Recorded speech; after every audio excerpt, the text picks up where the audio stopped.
Subscribe to AmpCode and ring the notification bell to get the latest content. Okay, so let's talk about the graph algorithms and the computation it has. So basically there are many algorithms that are supported by GraphX library which you can able to run effectively on your dataset.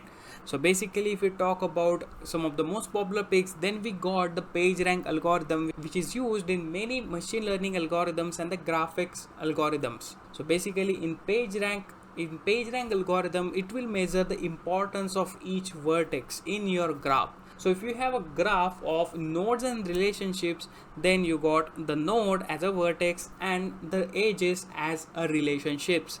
So basically you are assuming that the edge from U to V, let's say, will represent an endorsement of V's importance by U. So that's why if you take an example of this PageRank algorithm, let's say if you have a graph of Twitter user, and let's say if we have two users, one user have million followers and other user have 10 followers. So basically there are so many relation coming inside first user from other users because they are following that user, and here only 10 relations are coming inside of that user, which will represent that this first user is more important than the second user, and PageRank will able to identify such important nodes, or we can say the vertices in your data set. So if you have a data set where you have like the social media graph, then you will able to get the most popular persons very effectively using the PageRank algorithm.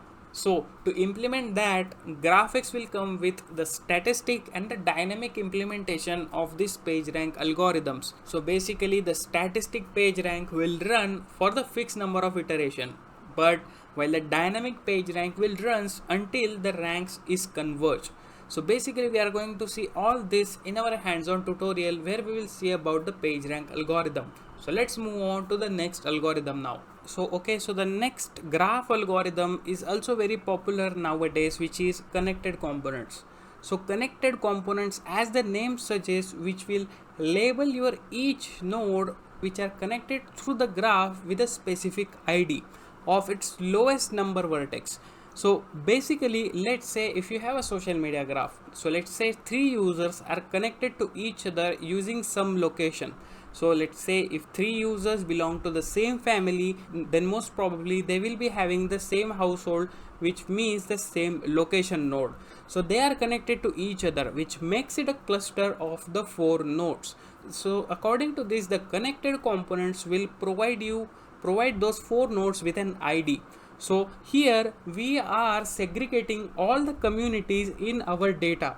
So let's say if you are having like a fraud monitoring use case in which you are considering PII values as your nodes in the graph. So basically if let's say on a same location there are like multiple applicants or the customers are present in that graph, so according to that it should be a suspicious pattern, and all this community of applicants will be having the same community ID or the component ID which is given by the connected components. So it will automatically segregate that community with some specific ID so that you will able to identify those suspicious pattern using the connected components algorithm. So this is very powerful algorithm to find out the most suspicious as well as the important communities across your cluster.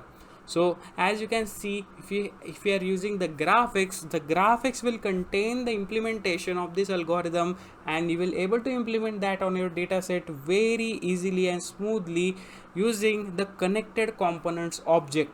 So this object will able to assign IDs to the communities, or we can say the connected components in your data. So this is very simple to implement and also used in many of the use cases which are there, like the healthcare department, the fraud analytics, as well as the financial analytics and the customer 360. So this is also very popular if we compare it to the PageRank algorithm. Let's move on to the next algorithm and then we will see some examples as well.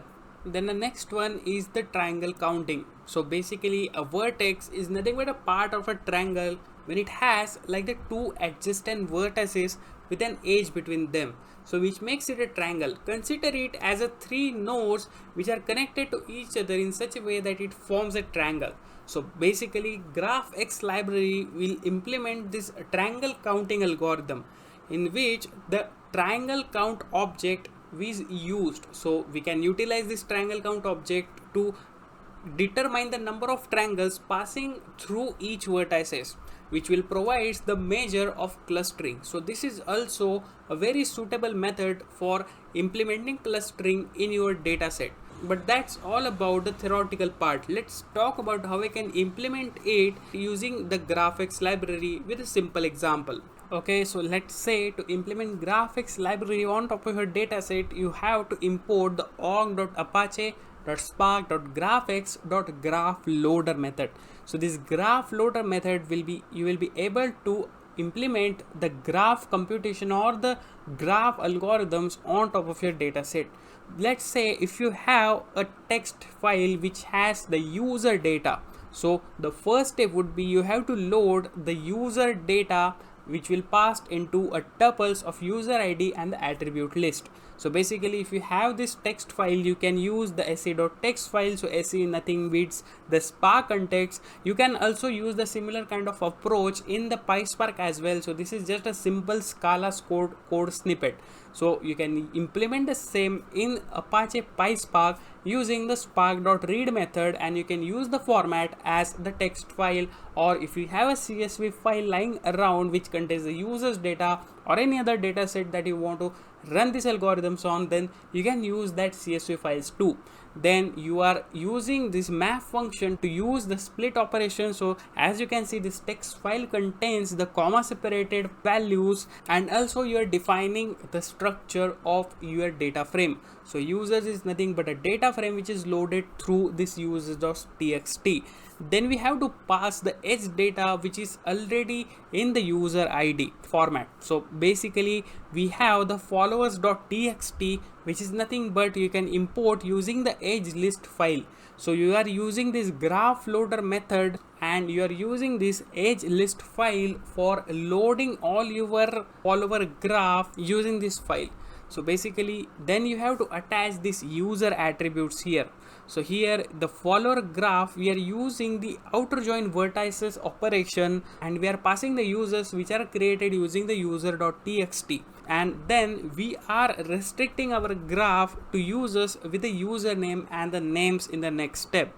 And to implement the PageRank in our dataset, which is nothing but our subgraph, then you can use that directly using the PageRank method here. So here as you can see the PageRank graph, you can able to compute your PageRank using the PageRank method, and you're passing the seed value inside it, and you can easily get the attributes of the top ranked users in your dataset as you can see in the last step.